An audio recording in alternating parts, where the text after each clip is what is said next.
रत्नागिरी जिल्ह्यामध्ये आज विशेषतः पुढील 3 ते 4 तासांमध्ये पावसाची शक्यता हवामान विभागानं व्यक्त केली आणि या दरम्यान साधारणपणे 30 ते 40 किलोमीटर प्रति तास वेगानं वारे वाहतील असा देखील अंदाज व्यक्त करण्यात आलेला आहे।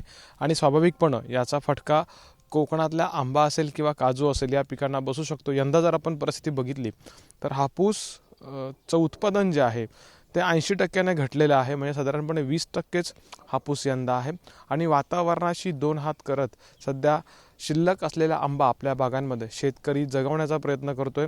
संपूर्ण गणितं जी आहेत आर्थिक गणितं शेतकऱ्याची ती कोलमडलेली आहेत। आणि दुसऱ्या बाजूला जर बघायला गेलं तर काजू हे देखील प्रमुख पीक आहे आणि काजू पिकाला देखील या वातावरणातल्या बदलाचा एकंदरीत मोठा फटका बसू शकतो किंवा बसतोय।